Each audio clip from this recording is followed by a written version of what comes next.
What if Lily Potter's survival meant Harry had no magical shield?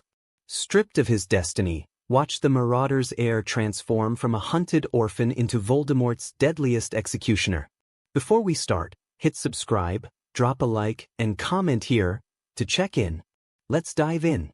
The rain in northern England felt like icy needles against Peter Pettigrew's skin. He stood trembling in the center of a desolate moor, his knees sinking into the freezing mud. Before him, shrouded in shadows and a terrifying aura of dark magic, stood Lord Voldemort.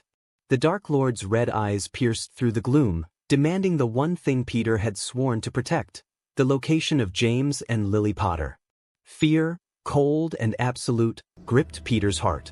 For months, the whisper of betrayal had sung in his ear, promising safety, power, and survival. He was the weak link, the coward of the Marauders. Everyone knew it. Voldemort knew it.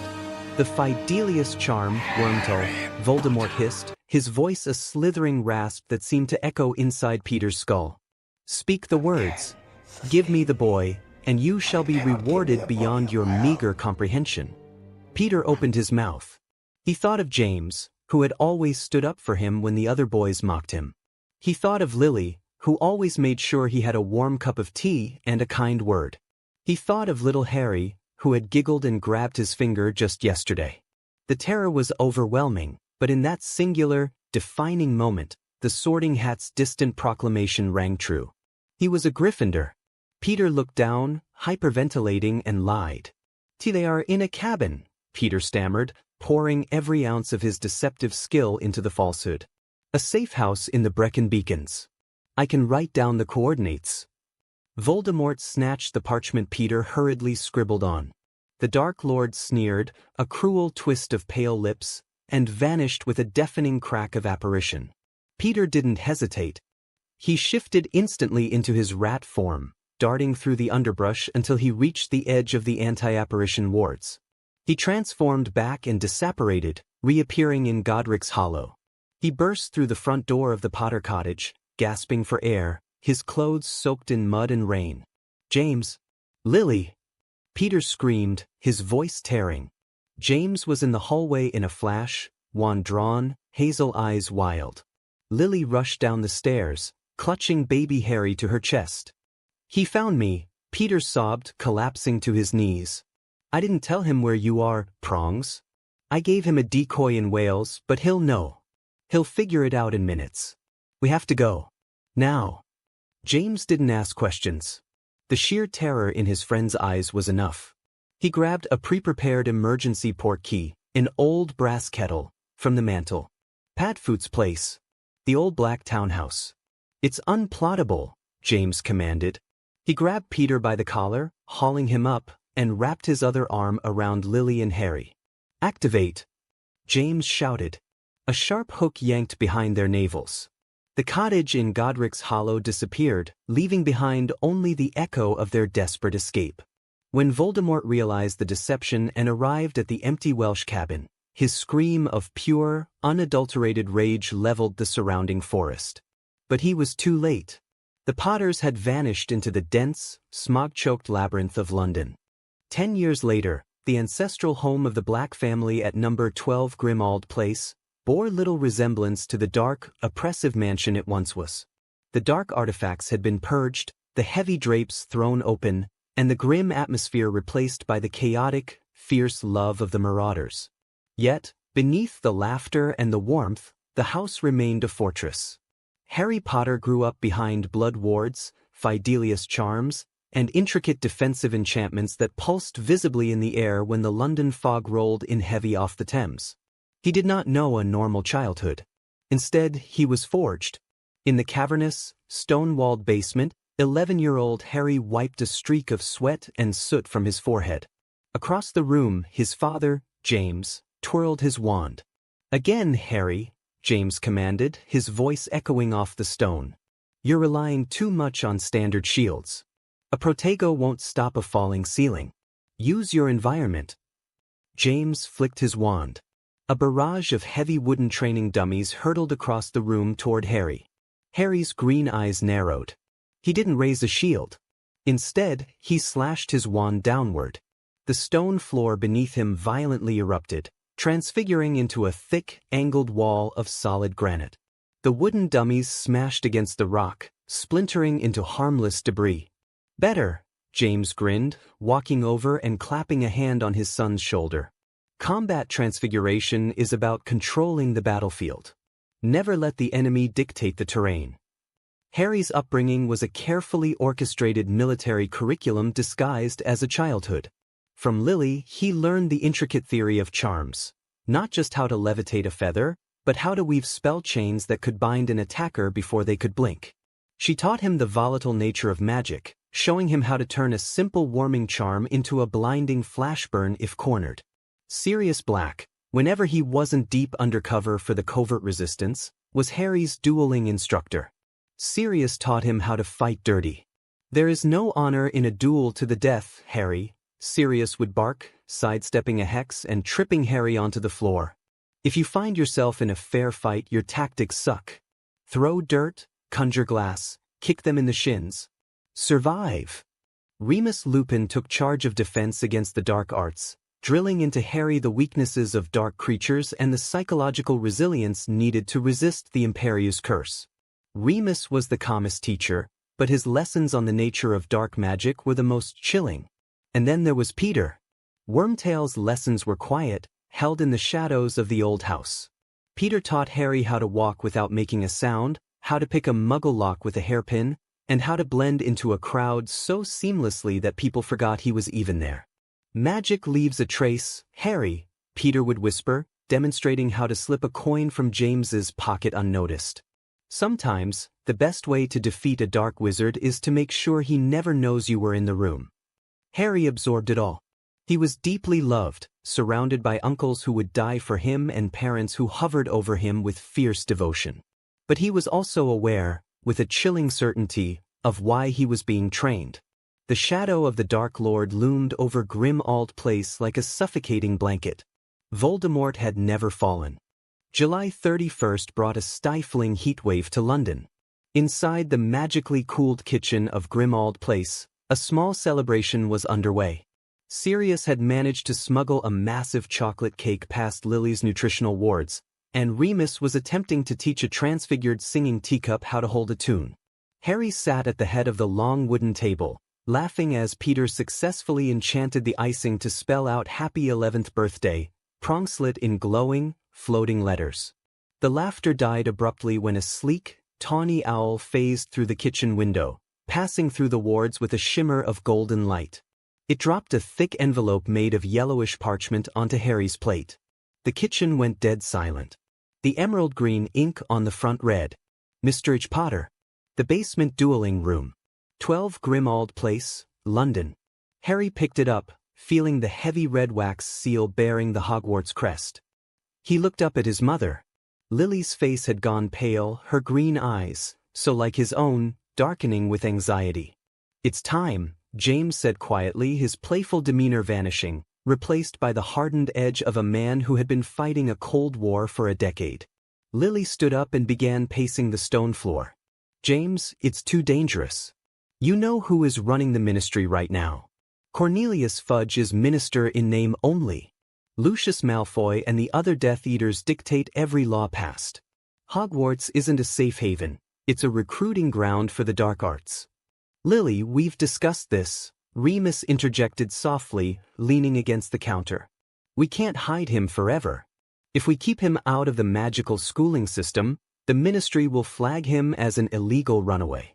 It will draw more attention than sending him. If Voldemort finds out he's there..." Lily's voice trembled.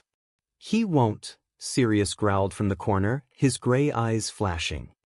"We have the disguise. We have the aliases. And Harry is more prepared than any 11th year in that castle's history." Harry looked down at the letter, then up at his family. He didn't feel afraid. He felt a cold, sharp sense of purpose. "I want to go," Harry said, his voice steady, carrying a maturity that belied his age. "Uncle Peter taught me how to hide in plain sight.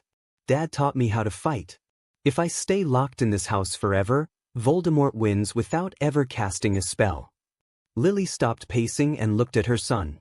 She saw the set of his jaw, the hard edge in his eyes that looked too much like James right before a battle. She let out a long, shuddering breath and walked over, pulling Harry into a fierce hug. "You don't trust anyone, do you hear me?" Lily whispered into his hair. "Not the teachers, not the portraits, not the ghosts. You keep your head down, you maintain the glamour, and you write to us every single week using the coded mirrors." "I promise, Mum," Harry murmured. James stepped forward, pulling a thin, silver chain from his pocket. At the end of the chain hung a small, flat runic stone. "This is your identity now. You are Evan Jameson, a half-blood from a quiet family in Cornwall. The moment you put this on, your hair turns brown, your eyes turn blue, and the scar on your forehead disappears. You never take it off. Not in the shower, not while you sleep." Harry took the necklace and fastened it around his neck. A cool shiver washed over his skin. He looked at his reflection in the dark kitchen window. A stranger looked back. The boy who was hidden was ready to step into the light. Platform 9 3/4 was a chaotic sea of steam, hooting owls, and tearful goodbyes. Harry, looking every bit the unassuming, brown-haired Evan Jameson, pushed his trolley through the crowd with practiced ease. He didn't linger. His goodbyes had been said in the secure confines of Grimmauld Place. He boarded the Scarlet steam engine, moving through the corridors with the silent grace Peter had drilled into him. He observed everything. He noted the older students sporting dark green ties, speaking in hushed, arrogant tones, the children of Voldemort's shadow regime. He noted the nervous first years, and the tired, defeated look in the eyes of the Muggleborns who were already feeling the oppressive weight of the current magical climate. He found an empty compartment near the back and locked the door with a wandless, non-verbal locking charm, a trick Lily had insisted he master. Hours later, Harry stood in the Great Hall of Hogwarts. The enchanted ceiling mirrored a starless, overcast sky. The atmosphere in the hall was subdued, tense. Headmaster Albus Dumbledore sat at the center of the staff table, looking impossibly old and deeply weary. The Ministry's interference had tied the old wizard's hands, forcing him to tolerate the infiltration of dark sympathizers among his staff. Professor McGonagall, her lips pressed into a thin line, held up the frayed sorting hat. "Jameson Evan," she called out. Harry stepped forward, keeping his breathing even. He sat on the stool, and the hat was dropped over his eyes, plunging him into darkness. Well, a dry voice echoed in his mind. What an intricate little deception we have here. Runic glamour, occlumency shields, and the unmistakable magical signature of a Potter. Harry's mental walls slammed up instinctively, a fortress of brick and steel in his mind, just as Remus had taught him. "Peace, boy," the hat chuckled softly. "I am bound by ancient magic to keep the secrets of the minds I read. I will not betray you to the headmaster, nor to the serpents that slither in this castle. But let us look at you." The hat sifted through his memories. It saw the brutal dueling sessions, the ruthless pragmatism of Sirius's teachings, the cold logic of James's transfiguration. Fascinating. So much raw power. So much anger tightly coiled beneath the surface. You have the cunning of a serpent, the desire to strike from the shadows, to survive at all costs. Slytherin would help you hone that lethal edge. No, Harry thought back, his mental voice sharp as a blade. If you put me in Slytherin, I'll be sleeping in the viper's nest. I need allies who will fight. I need to honor my blood. Are you certain? The hat mused. You are not the bright, shiny knight your father was at your age. You are a weapon forged in the dark. Put me in Gryffindor, Harry demanded. I will show them what a cornered lion can do. Very well, the hat conceded. If you're sure. Gryffindor. Harry took off the hat and walked toward the cheering table at the far left. He took a seat near the edge, his blue eyes scanning the room. He was Evan Jameson. He was average. He was unnoteworthy. But beneath the glamour, the Marauders' Heir was already mapping the exits, identifying the threats, and preparing for the war that was bound to come. While Harry navigated the treacherous political waters of Hogwarts, the war outside the castle walls was escalating in the shadows of London. Sirius Black sat in the corner of the White Wyvern, a notoriously foul pub deep in the twisting alleys of Knockturn Alley. He was heavily disillusioned, his features transfigured into those of a scarred, one-eyed mercenary. The pub smelled of stale ale, rotting wood, and dark magic. Sirius nursed a murky pint, his keen senses hyper-focused on a booth across the room. Two men sat there, their faces obscured by the heavy cowls of their cloaks. But Sirius didn't need to see their faces. He recognized the arrogant posture of Corban Yaxley and the brutish frame of Walden McNair. Sirius tapped his finger against his wand under the table, casting a highly illegal, directional eavesdropping charm that he had invented with James back in their 7th year. The muffled murmurs of the two Death Eaters suddenly became crystal clear in Sirius's ear. "Told you, the minister is a fool. He believes the ore department is completely under his control," Yaxley hissed, taking a sip of fire whiskey. "Fudge is irrelevant," McNair grunted. The Dark Lord grows impatient. The raids in the north yielded nothing. The werewolf packs claim they haven't seen the blood traders. The Dark Lord's diviners have been working the signs. Yaxley leaned in closer, his voice dropping to a terrifyingly soft whisper. "The prophecy remains active." The boy breathes. The Dark Lord felt a shift in the magic a month ago. He believes the boy has been integrated into the system. Sirius's blood ran cold. A month ago. September 1st. The day Harry boarded the Hogwarts Express. The magic of the castle, the sorting, the sheer concentration of wizarding power had created a ripple.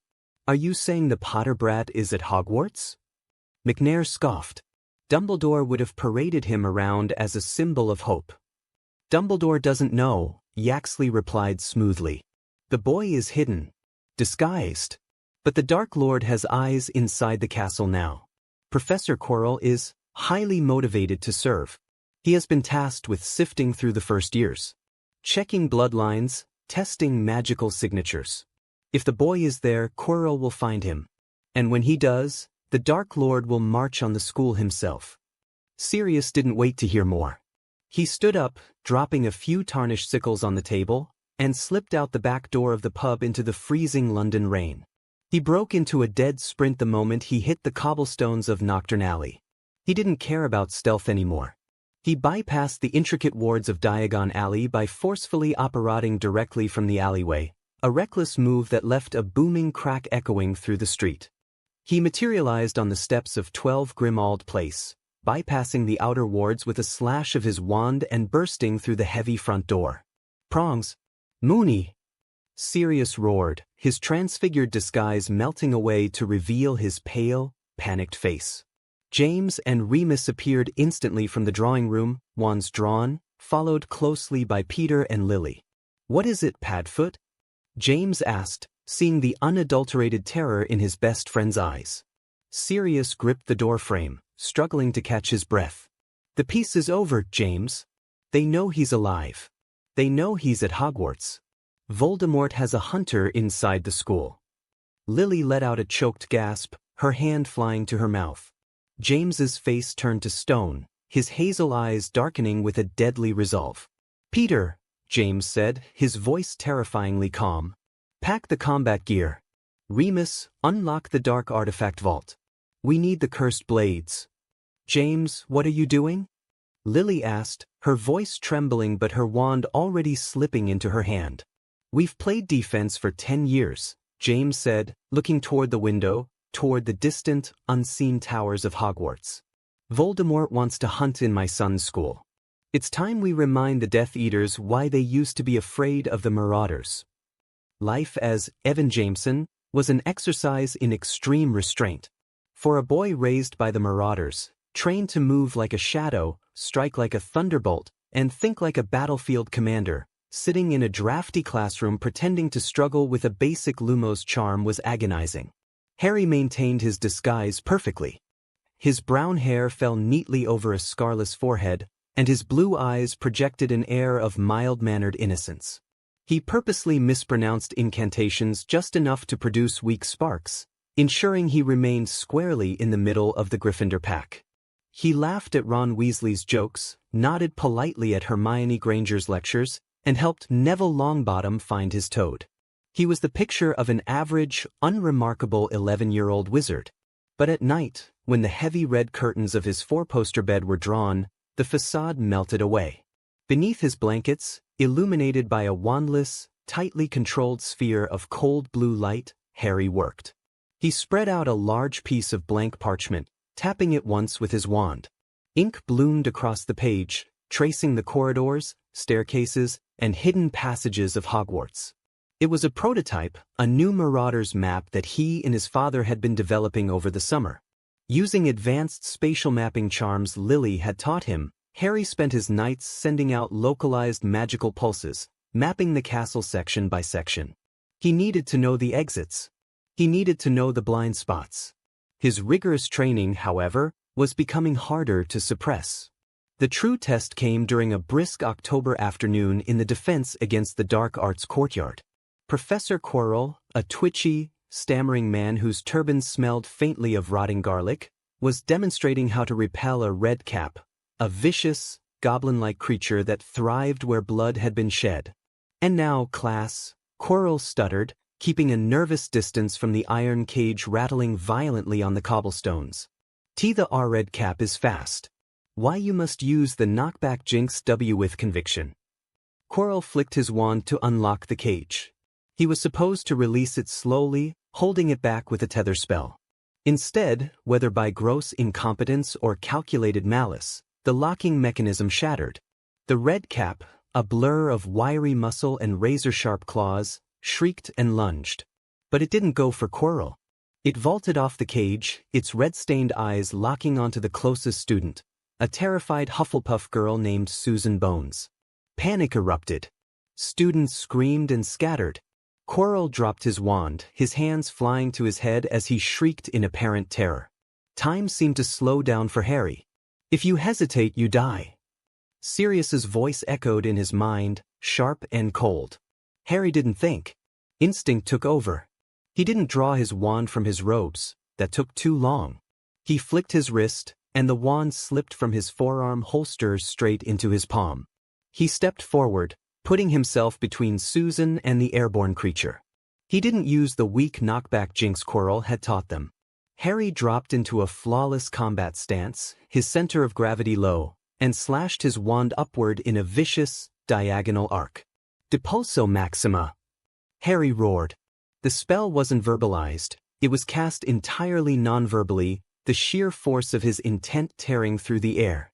A shockwave of pure, condensed kinetic magic slammed into the red cap mid-leap. The creature didn't just get knocked back, it was launched across the courtyard like a cannonball, smashing into the heavy stone wall with a sickening crunch. It slumped to the ground, unconscious and broken. Silence fell over the courtyard, thick and suffocating. Harry stood frozen, his wand still raised, his breathing perfectly even. He realized his mistake instantly. He had reacted not as Evan Jameson, the mediocre first year, but as Harry Potter, the Marauders' heir. Slowly, he lowered his wand, forcing his hands to tremble, mimicking the shock of a frightened child. He looked around. The students were staring at him in awe and horror. But Harry's eyes drifted to Professor Quirrell. The man was no longer cowering. Quirrell was standing completely straight, his hands lowered, his eyes fixed on Harry. The stuttering, pathetic demeanor was gone. For a fraction of a second, the look in Quirrell's eyes was cold, calculating, and piercingly sharp. "And my word," Quirrell suddenly gasped, throwing his hands up and resuming his frantic stutter.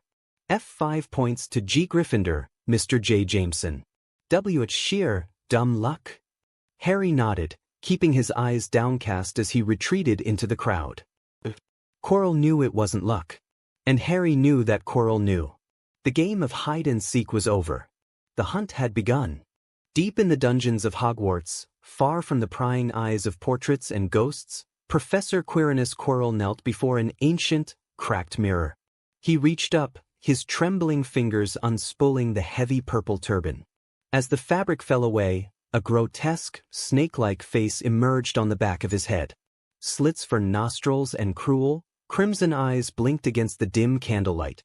Lord Voldemort, reduced to a parasitic wraith, breathed in the damp dungeon air. "Master," Quirrell whispered, bowing low. "The boy. I have found an anomaly." "Speak," Voldemort hissed, the sound scraping against the stone walls like a rusty blade. A first-year Gryffindor.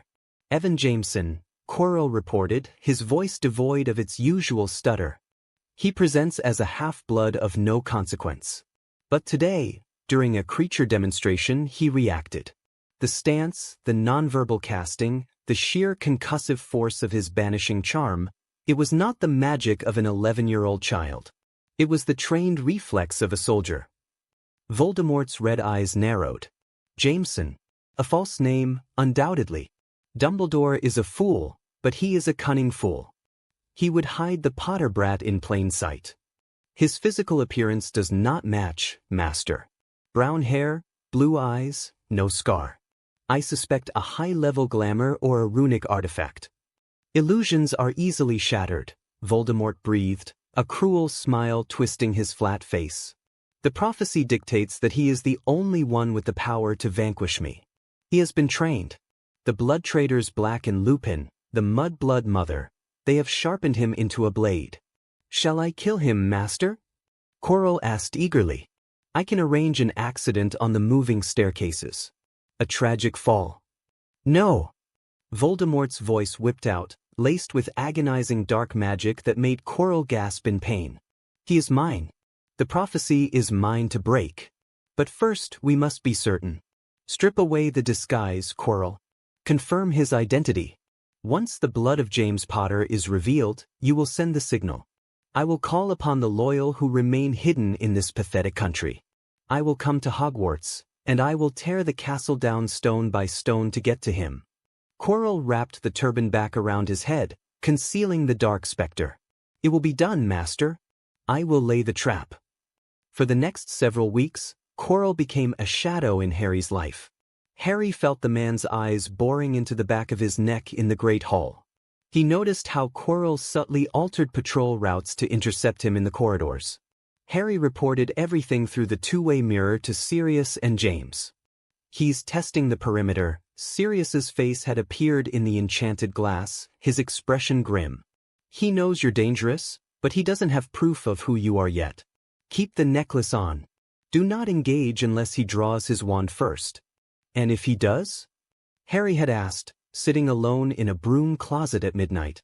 James's face had replaced Sirius's in the mirror.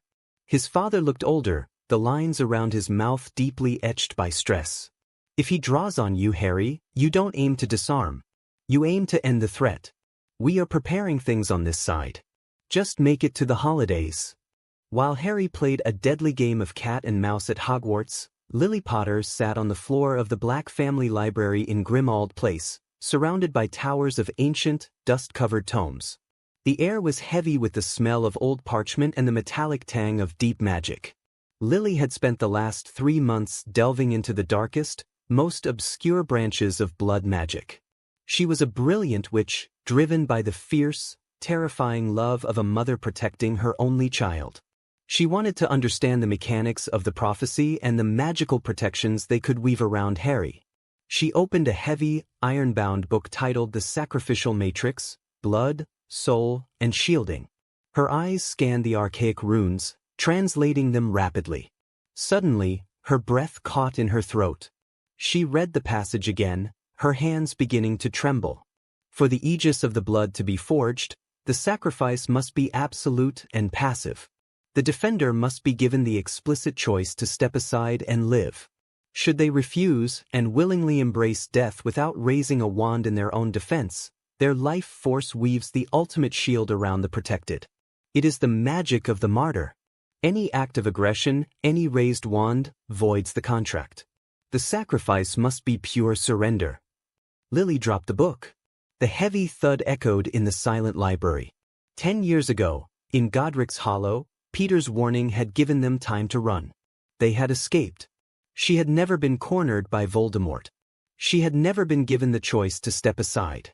She stood up, her heart hammering wildly against her ribs. She rushed to her notes, flipping frantically through pages of calculations and magical arithmancy. She plugged the variables in, the lack of the martyr's death, the combat training, the aggressive defensive wards they relied on. The equation resolved, and the result was a gaping, horrifying void. Lily. Remus stepped into the library, holding 2 mugs of tea. He saw her face, ashen, stricken with absolute terror, and dropped the mugs. They shattered, splashing hot tea across the floor. Lily, what is it? James and Sirius burst into the room seconds later, wands drawn, expecting an attack. There's no shield, Lily whispered, her voice breaking. She looked at James, tears welling in her eyes. James, there's no ancient magic. The protection, it doesn't exist. James slowly lowered his wand, confusion knitting his brow. What are you talking about? We have the Fidelius. We have the blood wards on the house. Not the house. Lily cried out, grabbing the iron-bound book and shoving it into James's chest. Harry! If Voldemort finds him, if Voldemort points his wand at him and casts the killing curse, Harry will die. Sirius stepped forward, his face pale.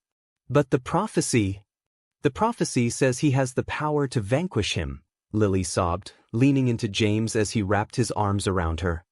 It doesn't make him immortal. I didn't die for him, James. The sacrificial magic was never triggered. We trained him to be a soldier, but biologically, magically, he is entirely vulnerable. He is just an 11-year-old boy made of flesh and bone. A heavy, suffocating silence fell over the Marauders.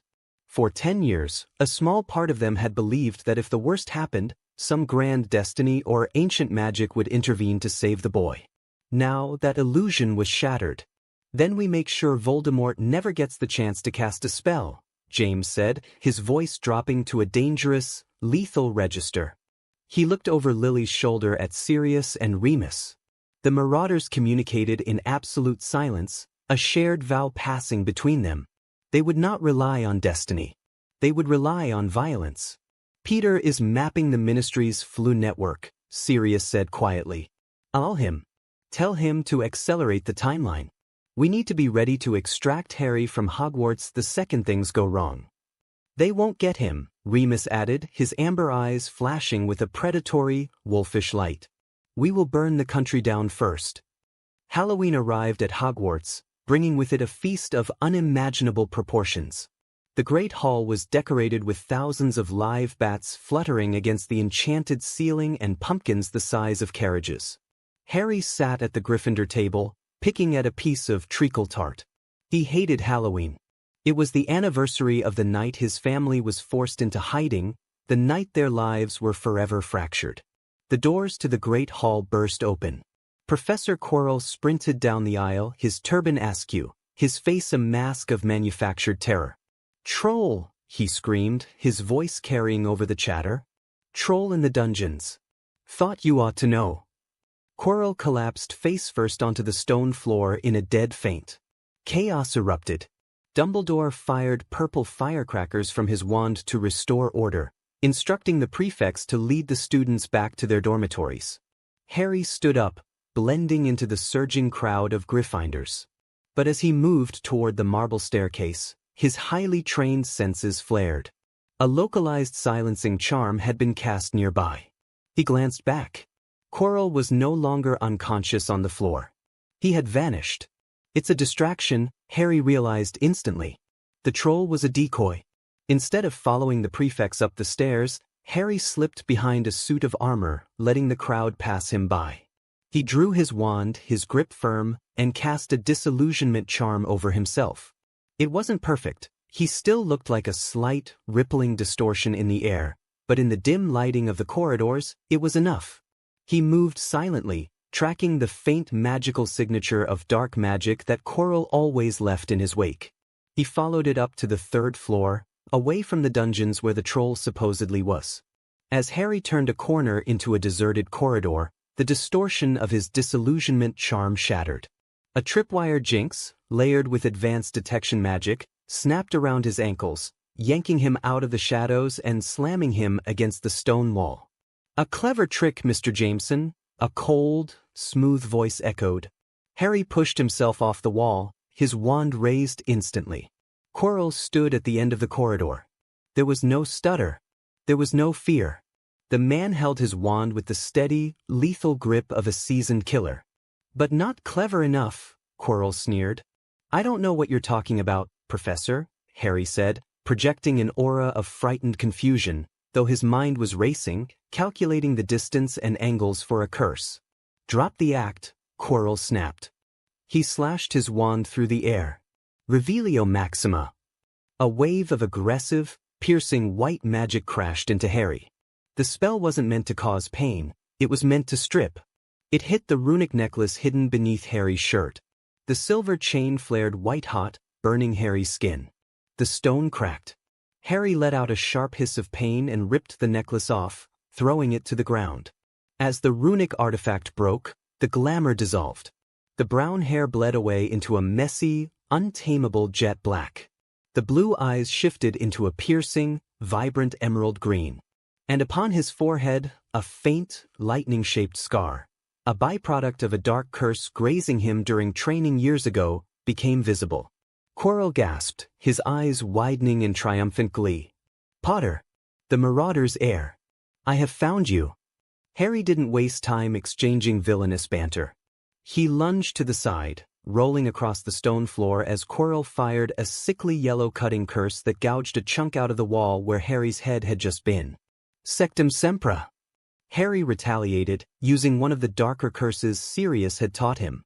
Quirrell deflected it with a heavy shield charm, the force of the dark magic pushing him back a step. The professor laughed, a cruel, high-pitched sound. Impressive, Potter. But I am not here to kill you tonight. I am only here to confirm the prey. Quirrell reached into his robes and pulled out a small, black mirror. He crushed it in his fist.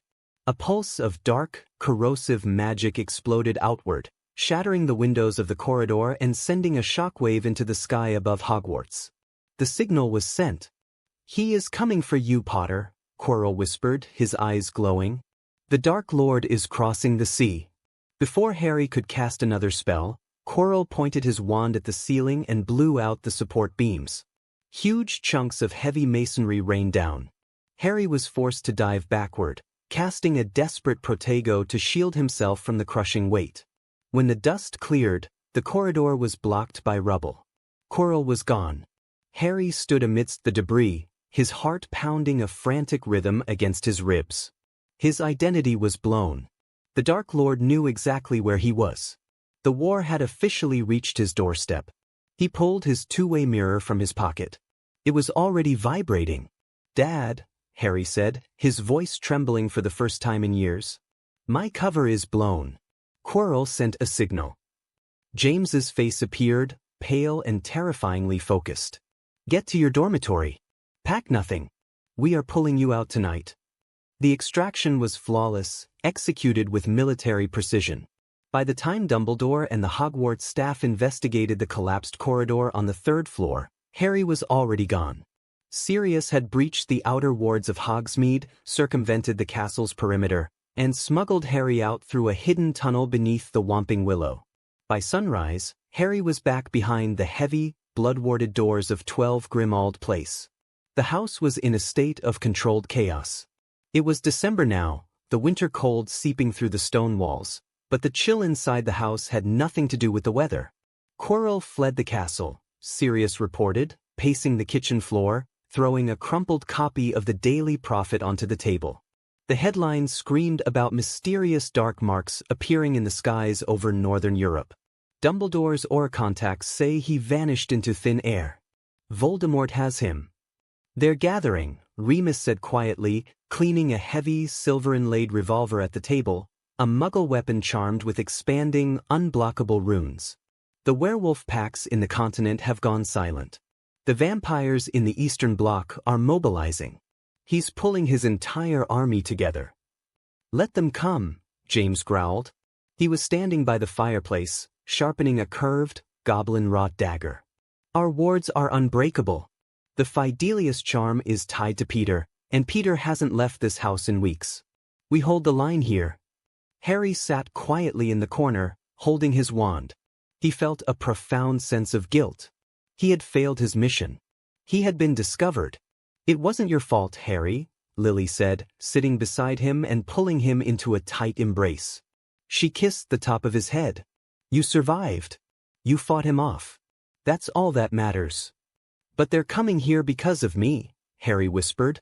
"They are coming here because we are the ones who will end them," Peter squeaked from the doorway, his rat-like features twisted into a surprisingly fierce scowl. "You are a Potter. We are Marauders. We don't hide forever." But amidst the bravado and the frantic preparations, a fatal error had been made. When Sirius had pulled Harry out of Hogwarts, he had shrunk Harry's trunk and slipped it into his pocket. What none of the highly trained, paranoid Marauders had noticed was a tiny, almost microscopic drop of dark blood smeared against the leather handle of the trunk. During their brief duel in the corridor, Quirrell hadn't just been aiming to confirm Harry's identity. He had been tasked with ensuring the prey could never hide again. Using a foul, ancient tracking spell rooted in the dark magic of bloodhounds, Quirrell had marked the luggage. The tracker was insidious. It bypassed the deadliest charm because it wasn't searching for a location. It was tethered directly to the magical resonance of the blood it was searching for. It bypassed the intent-based wards of Grimmauld Place because it had no intent. It was simply a beacon, pulsing quietly, continuously into the dark ether. Days turned into weeks as Christmas approached. The tension in Grimmauld Place was suffocating. Every creak of the floorboards, every gust of wind against the windows, had the Marauders drawing their wands. They slept in shifts. They wore their combat gear constantly. Outside, a massive blizzard descended upon London, burying the city in deep, silent snow. The Muggle world prepared for a festive holiday, completely oblivious to the gathering darkness in their midst. On Christmas Eve, Harry sat by the frosted window in his bedroom, looking out at the snow-covered street. The world looked peaceful, quiet, but miles above the city, breaking through the storm clouds, dark shapes were descending. Not by broom, but unsupported flight, a twisting, writhing mass of black smoke and dark magic. Lord Voldemort had crossed the sea. He had brought his elite, his most vicious, unhinged killers. The beacon on Harry's trunk thrummed, a silent siren call in the night. The hunters had found their sanctuary. The shattering of the hearth was imminent. Christmas Eve in London was silent, buried beneath a freak blizzard that blanketed the city in suffocating white. Inside number 12 Grimmauld Place, the fire in the hearth roared, casting long, dancing shadows against the ancient wallpaper. Despite the festive date, there were no presents, no music, and no laughter. The house was a fortress holding its breath. Harry sat on the edge of the sofa, his fingers nervously tracing the grain of his holly wand. Across the room, Sirius was pacing, his combat boots thudding softly against the worn rug. Remus stood by the frosted window, staring out into the blinding snow. James and Lily were in the basement, recalibrating the magical ley lines that powered the house's defenses. At exactly 11:59 p.m., the temperature inside the room plummeted. The roaring fire in the hearth instantly hissed and died, leaving behind a smoking pile of frost-covered logs. Remus stiffened, his head snapping up. The faint, golden glow of his amber eyes bled into a terrifying, wolfish yellow. "They're here!" A sound like tearing metal shrieked through the house. It wasn't a physical noise, but the psychic scream of the first layer of anti-apparition wards shattering under immense pressure. "Battle stations!" Sirius roared, his wand snapping into his hand. "Harry, get to the basement. Now!" Harry didn't freeze. His training kicked in, overriding the surge of adrenaline. He sprinted for the basement door just as James and Lily burst through it, their faces pale and drawn tight with grim determination. "The perimeter is breached," James said, his voice terrifyingly calm. "The Muggle-repelling wards are gone. They are physically marching up the street." Another deafening crack echoed, and the chandelier above them exploded, showering the room in crystal shards. The deadliest charm, the ultimate secret keeper spell, had been forcibly torn open. The blood tracker on Harry's trunk had acted as a microscopic anchor, allowing Voldemort's dark magic to pry the secret from the ether. Outside, the snowstorm stopped. It didn't fade, it was unnaturally suspended in midair, frozen by an aura of pure, suffocating malice. Through the shattered window, Remus saw them. Dozens of figures in black cloaks and silver masks stood in a rigid semicircle around the front steps of Grimmauld Place. And at the center, radiating a darkness that seemed to swallow the ambient light, stood Lord Voldemort. Wormtail, James shouted over the rising din of dark curses slamming against the exterior stone. Initiate the kinetic barriers. Moony, Padfoot, we hold the choke points on the ground floor. Lily. James grabbed his wife by the shoulders, his eyes wide and desperate. Take Harry to the tunnel. If the house falls, you blow the foundations and run. I am not leaving you, Lily snarled, her wand sparking with violent, volatile purple magic. You have to, James pleaded, his voice breaking for a fraction of a second. He doesn't have the shield, Lily. If Voldemort looks at him, he dies. Go. Before Lily could argue, the massive oak front door of Grimmauld Place blew inward. The explosion of dark magic sent a shockwave through the hallway, splintering wood and tearing the ancestral portraits from the walls. The siege had begun.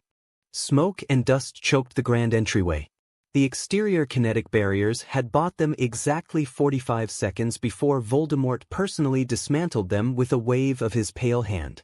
Death Eaters poured through the breach, their wands flashing with the sickly green and jagged red light of lethal curses. Sirius and Remus were waiting for them at the top of the grand staircase, unleashing a relentless barrage of explosive hexes and piercing charms. The narrow hallway became a meat grinder, perfectly utilizing the fatal bottleneck. But the lesser Death Eaters were merely fodder. From the swirling dust, Lord Voldemort emerged, stepping over the bodies of his own fallen servants. His crimson eyes scanned the hallway, completely unfazed by the localized warfare erupting around him. He wasn't here for the Marauders. He was here for the boy. Voldemort raised his wand, aiming it at the ceiling above the staircase to bring the entire structure down on Sirius and Remus. Before he could speak the incantation, a small, portly figure stepped out from the shadows of the drawing room. Peter Pettigrew stood trembling, his wand raised.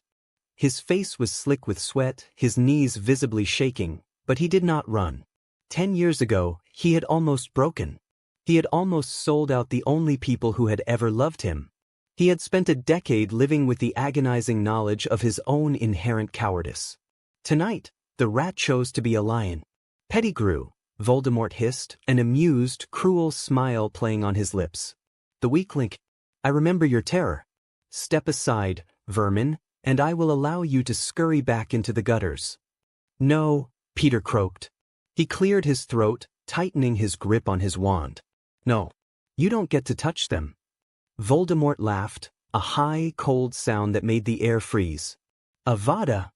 Peter didn't try to block the killing curse. He knew a standard shield would shatter like glass. Instead, he dropped his wand and instantly transformed into his animagus form. The flash of green light sailed harmlessly over the small brown rat. Voldemort sneered in disgust, looking down. But Peter wasn't fleeing. He darted forward with unnatural speed, scrambling up the heavy black robes of the Dark Lord. Before Voldemort could swat him away, Peter transformed back into a human, his full weight slamming into Voldemort's chest. The sudden, physical assault caught the Dark Lord completely off guard. Peter tackled him to the floor. As they crashed onto the marble tiles, Peter plunged his hands into the deep pockets of his own coat, activating a cluster of highly unstable, illegally modified blast runes that he had scavenged over the years. For prongs! Peter screamed, looking Voldemort dead in the crimson eyes. Fool! Voldemort shrieked, point-blank dark magic erupting from his wand. The explosion rocked the foundation of Grimmauld Place. The blast wave blew out every remaining window on the ground floor and sent Sirius and Remus tumbling backward onto the upstairs landing. When the smoke cleared, a massive crater scarred the entrance hall. Peter Pettigrew was gone, completely vaporized by the force of his own explosives. But from the center of the crater, Voldemort rose. His robes were shredded, his pale flesh burned and bleeding black blood, his left arm hanging at a sickening, unnatural angle. Peter's sacrifice had not killed him, but it had wounded the Dark Lord severely, stripping away his arrogant composure and replacing it with a towering, apocalyptic rage. The sheer concussive force of Peter's explosive death had bought James enough time to position himself at the landing of the second floor, blocking the path to the basement stairs. Voldemort ascended the ruined staircase, his crimson eyes blazing with murderous fury. He did not speak. The time for mocking was over. He slashed his wand upward, unleashing a torrent of cursed black fire, fiend fire. The flames took the shape of massive, roaring serpents, tearing through the wooden banisters and lunging toward James. James Potter did not flinch. He was a master of transfiguration, and in his home, he controlled the environment. With a sweeping, fluid motion of his wand, James transfigured the heavy marble statues lining the upstairs corridor. The stone shifted, morphing into a stampede of massive, armored stags. He sent them charging down the stairs. The stone beasts slammed into the fiend-fire serpents, their enchanted mass absorbing the cursed flames just long enough for James to counterattack. Confringo Maxima! James roared. The spell hit the ceiling directly above Voldemort, bringing a massive oak support beam crashing down. Voldemort casually swatted it aside with a burst of telekinetic magic, but James was already moving. He didn't duel like a traditional wizard, exchanging polite volleys of spells. He fought like a marauder. He conjured razor-sharp shards of glass from the shattered windows and banished them at Voldemort in a deadly swarm. He transfigured the carpet beneath the Dark Lord's feet into sinking sand, then instantly froze it into solid steel to trap Voldemort's boots. For 3 glorious, terrifying minutes, James Potter held his ground against the most dangerous dark wizard in history. He fought with a ferocious, breathtaking brilliance, his hazel eyes completely devoid of fear. He was a father protecting his family. "You fight well, blood traitor," Voldemort hissed, finally breaking free of the steel trap with a localized blast of dark magic. "But you are only delaying the inevitable. The boy will burn. You're not touching my son," James yelled, firing a relentless chain of piercing hexes. Voldemort deflected them with a wave of his hand, his irritation growing. He tapped into the deepest reserves of his dark magic, the air around him warping and bleeding away the light. "Crucio!" Voldemort snarled. The curse bypassed James's physical barriers, tearing through his magical shield. The red light struck James squarely in the chest. James fell to his knees, a scream tearing itself from his throat. The pain was absolute, thousands of white-hot knives carving into his nerve endings.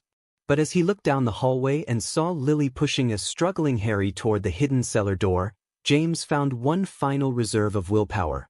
He bit through his lip, tasting copper, and forced himself to raise his wand one last time. He aimed not at Voldemort, but at the structural keystone of the second-floor landing. "Reducto," James whispered. Voldemort realized what James was doing a second too late. "Avada Kedavra!" The flash of brilliant, sickly green light illuminated the hallway. The killing curse struck James straight in the heart just as his blasting charm hit the keystone. James Potter collapsed, his lifeless eyes staring up at the ceiling, dead before he hit the ground. A fraction of a second later, the entire second-floor landing gave way, plunging Voldemort and the remaining Death Eaters into the ruined ground floor amidst tons of crushing stone and splintered wood. The stag had fallen, but he had taken the bridge with him. In the deepest, oldest sub-basement of Grimmauld Place, the air was thick with the scent of copper and ozone. Harry was screaming, fighting against Remus's iron grip. "Dad, we have to go back. Dad!" "He's gone, Harry," Remus shouted back, his own voice cracking, tears streaming down his scarred face. Sirius was beside them, his face pale, frantically inputting the magical sequence into the hidden brick wall that led to the forgotten sewer tunnels beneath London. Lily stood in the center of the basement, her hands pressed against the ancient stone floor. She could feel the vibrations of the house collapsing. She felt the exact moment James's magical signature vanished from the wards. A piece of her soul tore away, leaving a gaping, agonizing void. But she didn't have time to grieve. Above them, the rubble was already shifting. Voldemort was digging himself out. "The tunnel is open," Sirius yelled, hauling the heavy iron door wide. The stench of stagnant water and damp earth wafted in. "Lily, come on." Lily stood up slowly. She looked at Sirius and Remus, her green eyes blazing with a terrifying, absolute resolve. "The house is surrounded. They have anti-apparition nets spanning 3 blocks. You won't make it out of the blast radius unless someone destroys the anchors. Lily, no, Sirius begged, stepping forward. We can fight our way out. We stick together. There is no ancient magic, Sirius, Lily said softly, her voice carrying an eerie calm. I can't give Harry the sacrificial shield. If Voldemort finds him, he's defenseless. The only way you survive is if I erase this house and everyone in it from the map. She turned to Harry. Her brave, beautiful boy. Harry stopped struggling, his eyes wide with horror as he realized what she was saying. Please, don't leave me. Lily rushed forward, dropping to her knees and pulling Harry into a crushing embrace. She kissed his forehead, right over the faint lightning bolt scar, her tears soaking his messy black hair. Listen to me, Harry, she whispered fiercely. You are my heart. You are the best thing me and your dad ever did in this world. You survive this. You live, and you make them pay.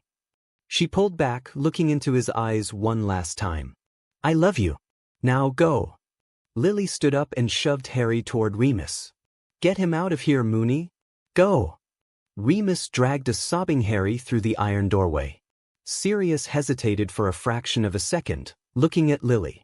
He gave her a sharp, devastated nod, a soldier's final salute, and followed, slamming the heavy iron door shut behind them and sealing the locking runes.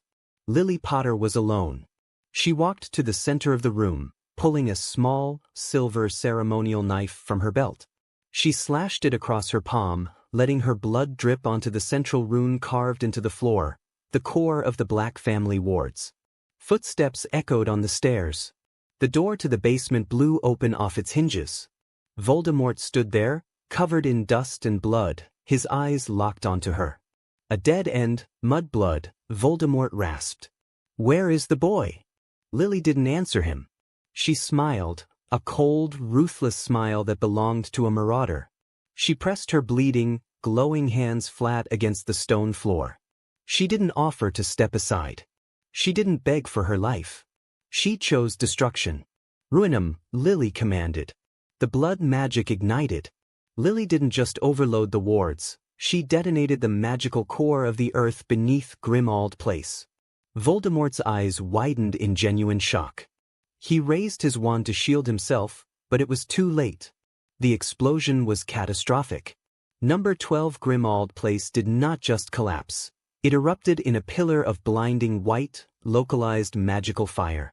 The explosion incinerated the Death Eaters surrounding the perimeter, obliterated the anti-apparition anchors, and consumed Lily Potter in a flash of absolute, searing heat. The house vanished, leaving behind only a smoking, empty crater in the middle of London. Deep underground, the shockwave of the explosion threw Harry, Sirius, and Remus violently against the damp brick walls of the sewer tunnel. Dust and debris rained down from the arched ceiling, and the deafening roar of the collapse echoed through the darkness for what felt like an eternity. Then, there was only the sound of dripping water and ragged breathing. Harry pushed himself up from the filthy floor. His ears were ringing, his body bruised and battered. The small orb of light at the tip of Sirius's wand illuminated the gloom. Sirius was bleeding heavily from a deep gash on his forehead, his gray eyes vacant and hollow. Remus sat slumped against the wall, his head buried in his hands, his shoulders shaking with silent, agonizing sobs. Harry looked back toward the sealed iron door. It was warped and glowing faintly red from the heat above, completely fused to the stone. His family was gone. James, who had taught him how to transfigure a teacup and how to throw a proper punch. Peter, who had taught him how to walk silently and who had finally found his courage. Lily, who had taught him the mechanics of magic and who had loved him with the ferocity of a dragon.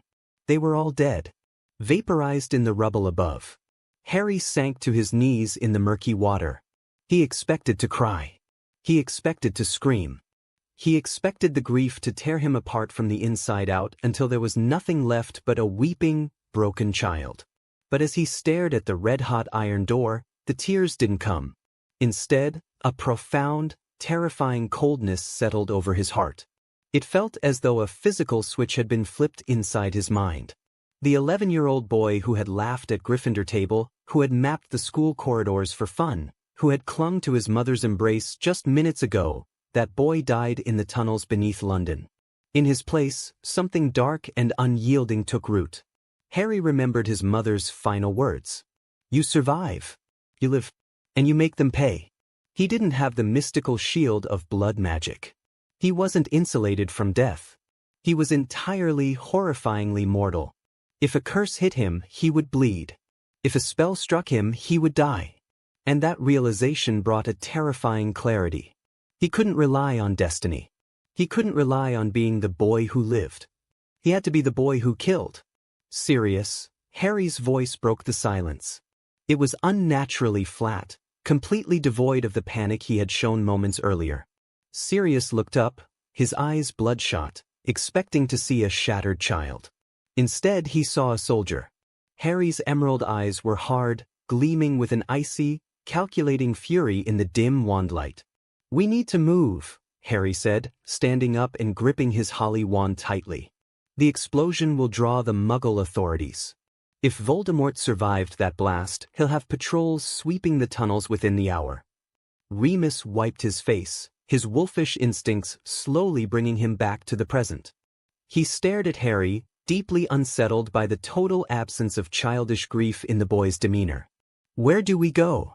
Sirius asked, his voice hoarse, instinctively deferring to the sudden, authoritative shift in his godson. You said you had a tertiary safehouse in Whitechapel. A Muggle flat completely off the magical grid, Harry stated. Yes, Sirius nodded slowly. No flu connection, no magical signature. Just dead drops and Muggle locks.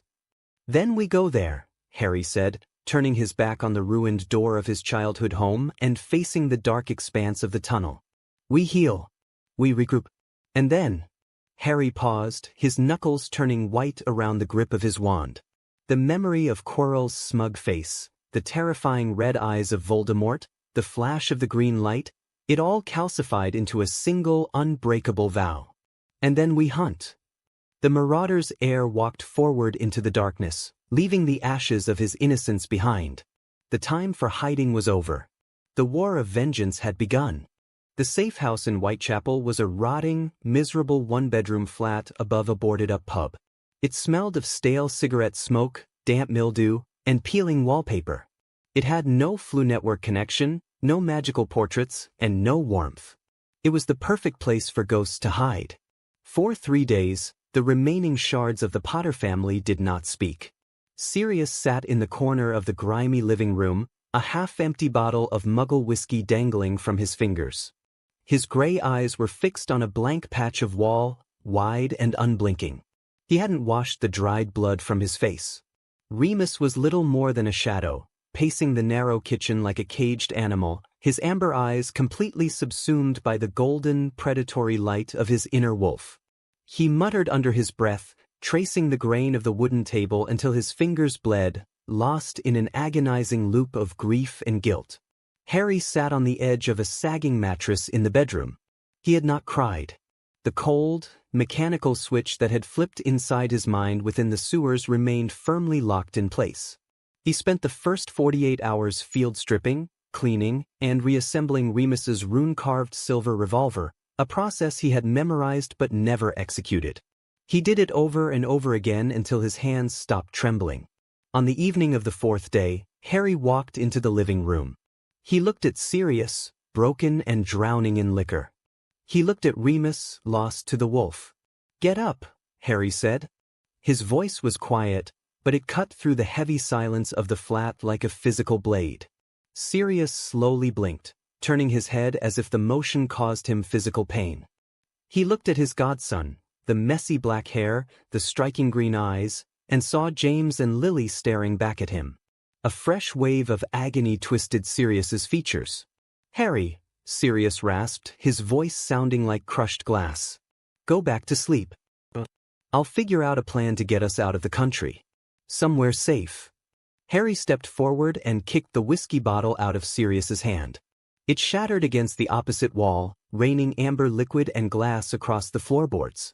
Remus stopped pacing, stepping into the doorway with a low, instinctual growl. There is no safe place, Harry stated, his emerald eyes boring into Sirius with an intensity that made the older wizard flinch. Voldemort crossed the ocean for me. He leveled Grimmauld Place for me. He killed my father, my mother, and Uncle Peter for me. If we run to France, he will burn Paris. If we run to America, he will level New York. You're an 11-year-old boy, Remus said, his voice heavy with sorrow. It is our job to protect you. We failed James and Lily. We won't fail you. You already have. Harry snapped, his voice finally rising, cracking with the suppressed fury of a child robbed of his universe. You treated me like a weapon for 10 years, training me in the basement, teaching me how to fight, how to bleed, how to survive. But the moment the war actually started, you tried to treat me like a child again. And look what happened. Harry took a ragged breath, forcing his heart rate to slow, forcing the cold logic back into the forefront of his mind. My mother died because she couldn't give me the ancient blood shield. I am not protected by magic. I am not protected by destiny. If a Death Eater points a wand at me, I will die. Harry pointed a finger at Sirius, then at Remus. I don't need you to be my protectors anymore. I need you to be my commanders. I want the dark magic. I want the lethal curses. I want to know exactly how to pull a man apart from the inside out. Sirius stared at Harry. Slowly, the glassy, drunk vacancy in his eyes receded, replaced by the dangerous, unhinged spark of the Black family madness. It was a terrifying thing to witness, but right now, it was exactly what Harry needed. Sirius stood up, ignoring the shattered glass crunching beneath his boots. He looked at Remus. The werewolf nodded slowly, the golden light in his eyes settling into a cold, focused burn. No more stunners, Sirius whispered, his voice dropping to a lethal, gravelly register. No more disarming charms. From this moment on, we don't fight to survive, Harry. We fight to exterminate. Harry nodded. The mourning period was over. The Marauders were dead. The assassins had been born. Over the next 4 months, the abandoned warehouses lining the industrial stretches of the River Thames became Harry's new Hogwarts. The curriculum, however, was vastly different. The cold winter gave way to a damp, miserable London spring, but Harry barely noticed the changing seasons. He was forged in the fires of exhaustion, pain, and ruthless pragmatism. You have a fundamental disadvantage, Harry, Remus explained one evening, standing amidst the rusted shipping containers. Most wizards duel with the subconscious assumption that their shields will hold, or that a stray curse will merely injure them. You cannot afford that luxury. For you, a grazing hit from a cutting curse could be fatal. Therefore, your primary defense is overwhelming, unpredictable offense. Harry stood 20 paces away, his wand holstered. Show me. Remus didn't hesitate. He slashed his wand, sending a blistering purple hex straight for Harry's chest. Harry didn't reach for his wand. Drawing took exactly 0.8 seconds. Moving took 0.4. Harry dropped to the concrete, rolling beneath the hex. As he came up onto one knee, his hands snapped to his boot. He drew a perfectly balanced, goblin-wrought throwing knife, a gift retrieved from one of Sirius's hidden caches, and hurled it. The blade cut through the air, embedding itself deeply into the wooden crate just 2 inches from Remus's ear. Good, Remus nodded, not even flinching. Magic requires incantation, wand movement, and intent. A knife just requires gravity and velocity. Use Muggle weaponry to disrupt their spell-casting rhythm, then strike with magic when they are off balance. Sirius's lessons were far darker. Deep inside a soundproofed meat locker, Sirius stood before a conjured dummy made of enchanted, condensed meat and bone to perfectly mimic human density. The Ministry categorizes spells as dark when they cause irreversible damage, Sirius lectured, his face gaunt, his eyes burning with an obsessive fire. But we are not playing by Ministry rules. Voldemort's followers use the unforgivables because they are unblockable. You will not use the killing curse. It requires a specific twisted joy in the act of murder that I will not let you corrupt your soul with. We rely on physical devastation. Sirius pointed his wand at the dummy. Sanguis fervit. The dummy violently convulsed. The enchanted blood inside it began to literally boil, expanding with such rapid pressure that the dummy exploded into a shower of gore. The blood-boiling curse, Sirius said coldly, wiping a speck of blood from his cheek. It is not an unforgivable, but it bypasses standard Protego shields because it targets the fluids inside the body, not the exterior. It takes extreme concentration. Harry spent weeks mastering it, pushing his magical core to the absolute limit. He learned bone-shattering hexes that turned femurs to dust. He learned the Sectum Semper curse his father had documented, modifying it to sever limbs rather than just cause deep lacerations.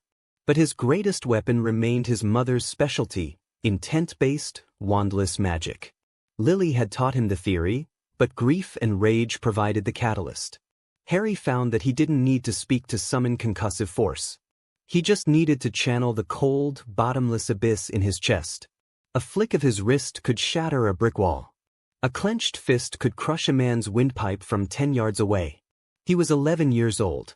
He was dangerously small, unassuming, and entirely devoid of the magical aura that usually surrounded powerful wizards. He looked like a victim. "That is your greatest camouflage," Sirius told him, tossing Harry a heavy, black leather jacket. "They are looking for a hero. A prophesied savior bathed in light. When they look at you, they will only see a child. By the time they realize you are a monster, they will already be dead." By July, the magical world of Britain had completely capitulated. The Daily Prophet was nothing more than a propaganda mouthpiece for Lord Voldemort. Muggleborns were openly hunted in the streets, and Dumbledore had barricaded Hogwarts, effectively turning the school into a besieged fortress. But Harry wasn't interested in saving the country. He was interested in crossing names off a list. The first name was Quirinus Quirrell. Quirrell had survived the fallout of the Hogwarts breach, but Voldemort did not reward failure. Because Quirrell had allowed the Potter boy to slip away initially, he had been cast out of the Dark Lord's inner circle, relegated to a low-level recruiter operating in the dark underbelly of London.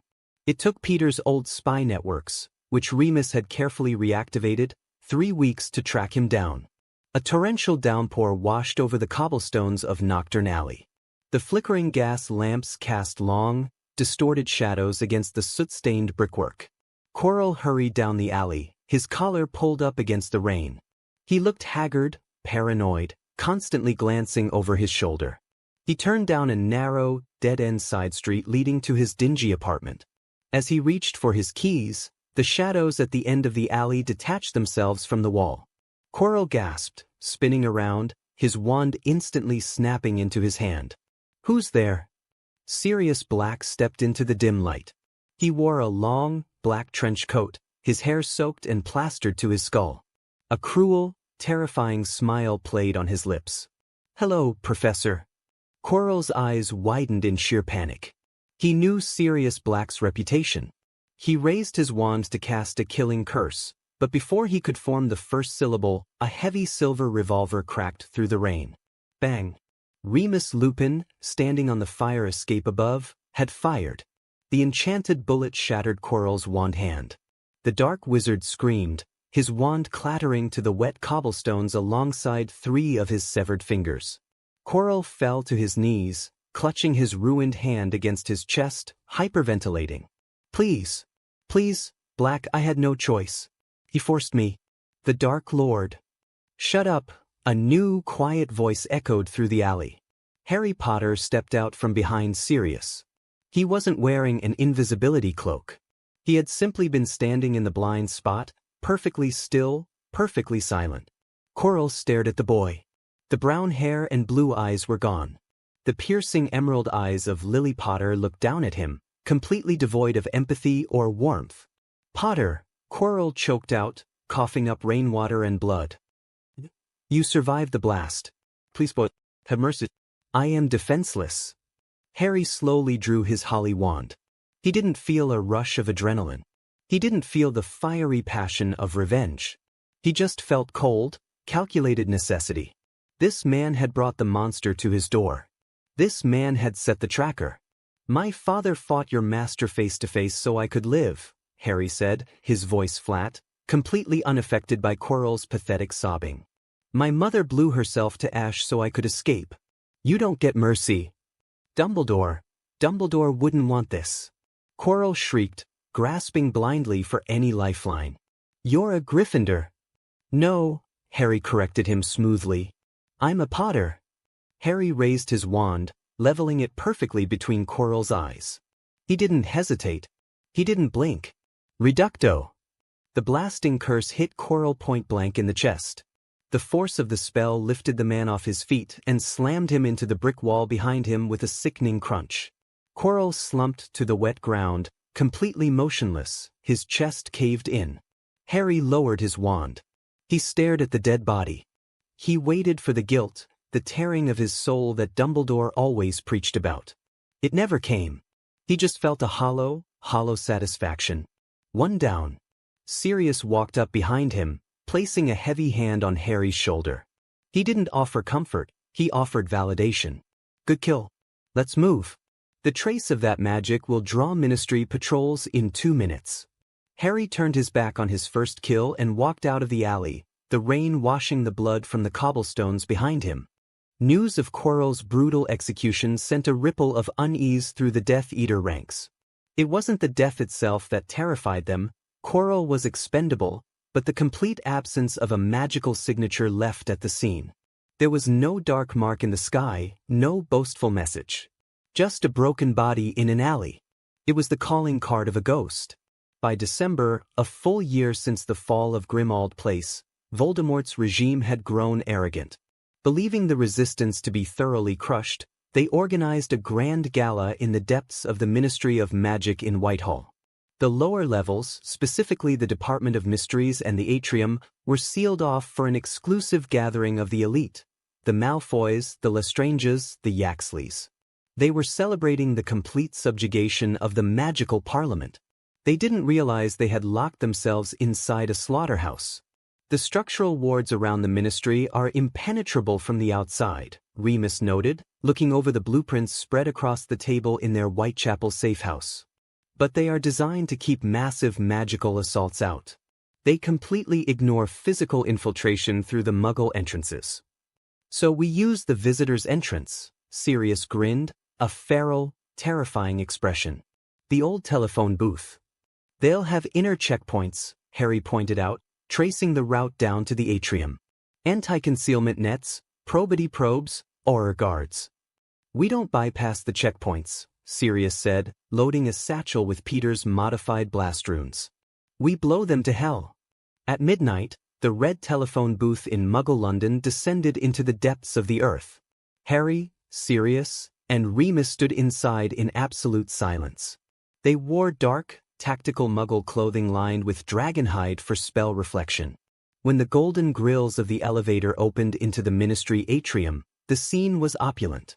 Hundreds of witches and wizards in dark, expensive robes mingled around the central fountain, drinking champagne beneath a massive, magically suspended banner bearing the Dark Mark. 4 heavily armed Death Eater guards stood at the security desk by the elevators. Hey, Sirius called out casually, stepping out of the elevator holding a small, glowing iron sphere. The guards spun around, wands raised. Halt. Identify. Sirius tossed the sphere. It was an illegal, proximity-triggered flashbang coated in blinding powder.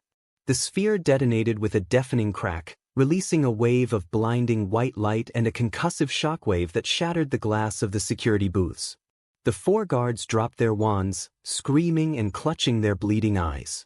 Before the crowd in the atrium could even process the explosion, Remus stepped out, his revolver barking. Pref. The 4 blinded guards fell dead before they hit the floor. Panic erupted. The elite Death Eaters, completely unaccustomed to guerrilla warfare, scrambled to draw their wands. Disperse and destroy. Sirius roared, diving behind a marble pillar as a volley of killing curses painted the atrium green. Harry didn't hide. He moved with a terrifying, fluid grace, slipping through the chaotic crowd like a shadow. He didn't engage in prolonged duels. He was an executioner. A masked Death Eater stepped into Harry's path, raising his wand. Harry didn't use magic. He lunged forward, sliding across the polished floor, and drove a goblin steel knife straight into the man's kneecap. As the Death Eater collapsed with a shriek, Harry pressed his wand to the base of the man's skull. Sectum Sempra. He moved on instantly. From the balcony above, Bellatrix Lestrange shrieked in maniacal glee, raining explosive curses down upon the atrium. Come out and play, little blood traitors. Sirius broke cover, sprinting across the atrium floor, drawing her fire. Hello, dear cousin, he yelled, firing a blasting curse that shattered the marble railing she stood behind. While Bellatrix was distracted by Sirius, Remus systematically took out the perimeter guards, his enchanted bullets punching through standard shield charms with terrifying ease. Harry wove through the pandemonium, his eyes locked onto a specific target. Lucius Malfoy, the man who funded the war. The man who had helped orchestrate the infiltration of Hogwarts. Malfoy was attempting to flee toward the Floo network fireplaces, his silver cane gripped tightly.